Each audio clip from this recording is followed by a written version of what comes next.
This is going to offend a lot of y'all church singers, but it absolutely needs to be said because this is something that is holding back so many of you from having your singing and your music sound as good as it could, and honestly, as good as you know it should be sounding. Hey, my name is Zay Harris. I'm a vocal coach. The other day, I had someone leave a comment on one of my videos, and I've heard this same thing said either in various different places online or people have said it to me in person and in passing and just all sorts of different forms of this. But basically, the person says, singing in God's church isn't for us. It's for him. No matter how we sound, God loves us when we sing to him. Every last one of us. And I know what some of you guys are thinking is like, no, this sounds amazing. You know, this is the mindset we all should have when we're approaching singing and, approaching singing for the Lord. And yeah, this sounds all sweet and nice and kumbaya, but this is really what I like to call church drone Christianity, religiosity mindset, as opposed to having the true right and proper heart posture before God of how you need to view singing and how you need to view music and worship as a whole. Because there's so many Christian singers that I come across that they just have this mindset that, oh, just because I'm singing for God doesn't mean that I need to make it sound the absolute best that I can and have an absolute unwavering dedication to mastery. Because there's really no one else in any other field that would apply that type of mindset. And also, I want to preface, like, although I myself am a Christian, a good majority of the people that follow this channel are also Christians. This channel is not an exclusively Christian singing channel. I've got viewers, and also I've got, paying students that are Christians. I've got paying students that are atheists. I've got folks from every different walk, every different lifestyle. And you really tend to see a lot of patterns with, okay, this is how one particular student shows up with their mindset to the craft versus this is how another particular student shows up with their mindset to the craft and the types of results that it leads them to getting to long term. And if I'm being honest, I really see a much better, a much healthier, and a much stronger mindset about music and singing and just mastering your craft from my non-Christian students than I usually tend to see from the Christian ones. And also too, for any of you guys that are watching that are my students, I know there's a good chunk of you that do work hard and are dedicated and putting in the effort. Like, you know who you are. This isn't directed towards y'all. But think about it this way. So if let's say you wanted to go to school to become a doctor and you tried your best and you worked really hard and you ended up, getting D's in all your classes. You wouldn't go up to your parents and say, well, hey, I was just trying my best. I was, getting D's for the glory of God. I don't need to retake any of these classes. I don't need to work any harder as long as I'm just doing my absolute best. And, if a D's all I got, that's all that can come out of me. No, you wouldn't accept that mindset all whatsoever because it's not a commitment to excellence. Because what really all of us need to understand, be you Christian, atheist, whatever, is that we all have gold that was placed inside of us by our Creator. Like true, pure gold. And that's what your gifts are. That's what your callings are, be they music-related callings or anything else. And this isn't an actual bar of gold. It's just cologne, but, for the sake of demonstration here. But really, if I gave you a bar of gold, would you just sit there and let this bar of gold rust? Would you just sit there and let it collect dust? Would you just, throw it, toss it on the ground? Or would you treat it precious? Would you probably get a case for the gold? Would you probably put it on a nice fancy little shelf? Would you do everything in your ability to protect and treat this precious gold with the uniqueness and the respect that it deserves because you know the true value of it? And when I see people say, oh, I had a bad performance, but oh yeah, I just gave it my all. I gave it my best. Like, we don't need to master our craft. We don't need to work on getting better at this. It's really just like treating this bar of gold like it's a couple of rusty pennies. So a real great story that kind of demonstrates this. So about a month or so ago, I was at this worship night at this, new little church event that I was checking out. There's probably about a couple hundred people there. And I remember like when I walked into the room and they started playing, the first couple of songs. And to be honest with you, it was brutally horrendous. Like I could hear the singers being off pitch, their diction was off, their intonation was off, the breathing was off, like everything about it was so off and it just wasn't on point. And me as a vocal coach, I'm able to notice these more finer details, but I could even see in the rest of the audience that they were just feeling that there was something that was off about the performance. And the thing too that really hurt my heart is that some of the people that were singing on stage, I actually knew them a little bit on a personal level, and I could tell they had a dying passion for the Lord. They love God probably more than most people that I had met. And I could also too see the passion in their eyes and in their heart as they were singing on stage.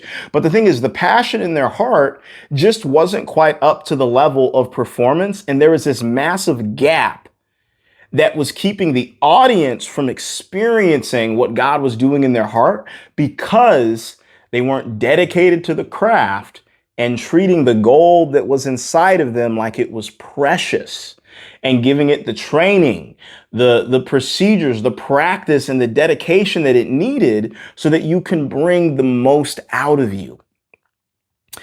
And the other thing too is, I was sitting there in service thinking, oh, well, maybe this is just my ego. Maybe, I'm just judging them a little too much. I'm a vocal coach. I just overanalyze things a little bit too much. And one of my other buddies was there who he actually, teaches drum lessons. And, I talked to him a little bit after service and I was like, okay, let me just, vent out my frustrations just because it frustrates me to no end when I see stuff like this happening in a church service.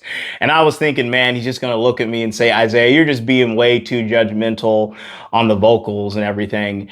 And when I told him about it, he's like, bro, I completely agree with you. Like, I even noticed the vocals are off. And also, too, me being a drum coach, I noticed that the drumming, there was no dedication. There was no actual commitment to practice. Like I could tell that the drummer that night had probably literally just skimmed through some of the songs and it just rushed through the whole entire process. And he even felt himself that it was hard for him to really engage in the worship and for the music to actually touch him the way that it should have been touching him that night. And back to my point of how I said a lot of this mindset, it's just drone Christianity, or really what I like to call a churchianity mindset of, oh, as long as I'm just giving glory to God, that's all that really matters. Like when I work with my non-religious, my atheists, or my kind of in-between students that, they kind of believe there's a God, kind of don't, I never ever hear any of them say, Isaiah, I'm reaching out to you. I want to get better at my singing. But, at the end of the day, I'm just doing this for fun. Who cares how good I sound? Like, I never see that in them. Like that is not at all in their mindset, because to them, they truly see that this is a gift that their creator, whoever they personally believe that creator to be, and I know that creator is Jesus, I know that creator is God, but whoever they see that creator to be, they have enough rationality to realize, oh, wow, I've got some gold inside of me.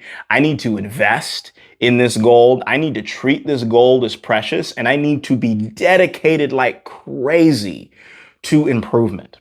Also, don't hear what I'm not saying and think that you need to beat yourself up after every single performance it is that you have.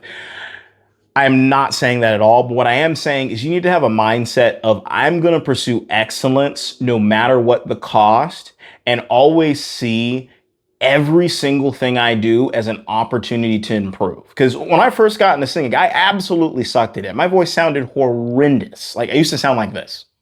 They told me you were before me, so now I need to know, is this a line that can save me, or say you will then don't? Will you stay with me when nobody is around and this is real?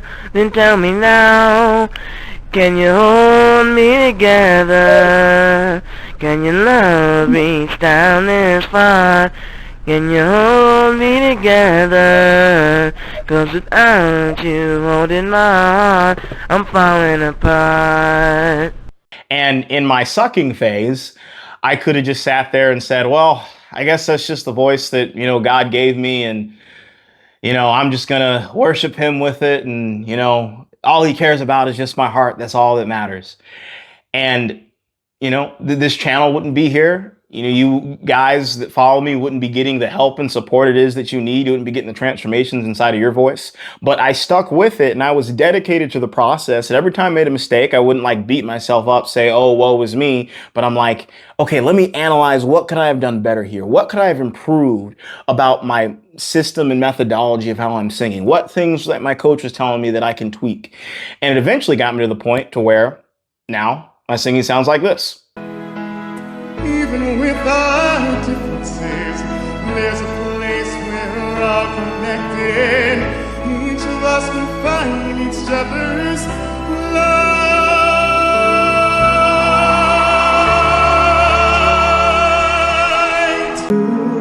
And made with every breath I breathe, I sing a simple melody, but I pray they'll hear more than a song in me.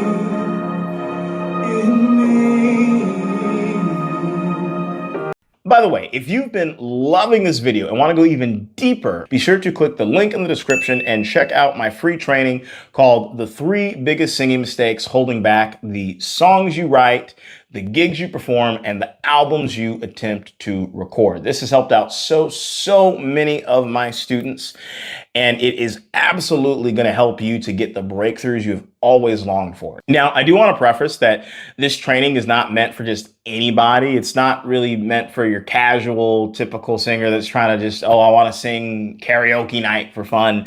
Like, it's truly meant for the folks that they see singing as not just a fun hobby, but an actual calling, that they're really looking to get to the next level. They're looking to impact people with their music and, potentially even turn singing into a career one day. If that's you, you are absolutely going to adore this training, and it is going to get you so many results like it has for all of my other countless students. And the thing is, for me, what really brought me into getting that dedication to work my way up and get the skill better was really having the same type of mindset that Tom Brady had. So Tom Brady absolutely ate the Patriots. I'm not really even a big fan of him to begin with, but his mindset is something that I really think that all singers need to adopt. And I was listening to this interview that he had, and they were asking him like, hey, you've won over 6 Super Bowls. What really was the key? What really was it that drove you to have that success? And he said, just an unwavering dedication to the process. When I got my first Super Bowl ring, everyone else was celebrating, but I was pissed off that I didn't have 2. When I got 2, I got pissed off that I didn't have 3. When I got 3, I was pissed off that it wasn't 4. And it was just this never unending, unwavering desire for excellence, which, to be very frank, like I said, I rarely see in the church, and I see it a whole lot more amongst people that aren't believers in God or aren't even religious at all. And I truly think that Christians are missing out on a lot of opportunities, a lot of places that God wants to take them, because they don't have that commitment to excellency. So another analogy to really think about this is, people always say like, oh, I'm praying for God to bless my ministry. I'm praying for God to bless whatever it is that he's put in front of me. But the thing is, God can only bless what you're adequately stewarding. Because let's say that you're a chiropractor and you slacked off in chiropractic school, you didn't do the best, like you don't crack backs as efficiently as all your peers. And actually, when you crack people's backs, it actually kind of messes them up and it actually causes some pain. And, there's chiropractors out there that, they didn't do too well in school and, they have bad practices. Would it really be right for God to say, okay, man, so John here, Sally here, she's praying for a lot of patients for a chiropractic practice. She really needs some income coming in. She really needs some more patients.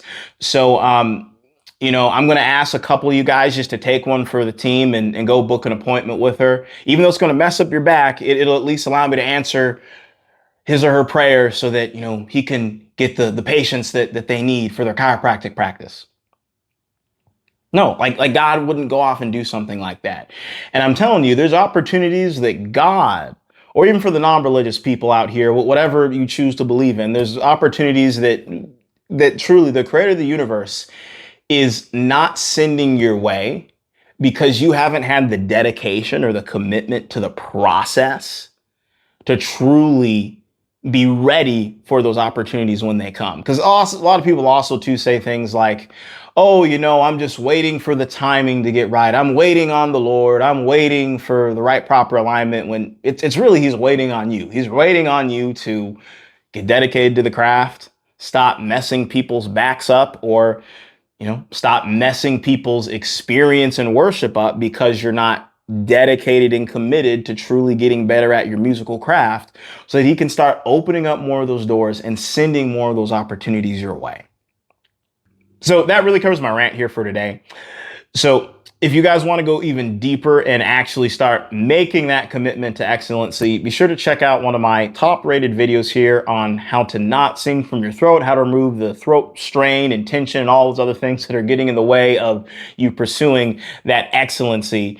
And I know it is absolutely going to help you so much. Also, as well, too, be sure to click the link down below in the description as well to check out, some of my free bonus trainings that are going to really help you to truly take your singing to the next level.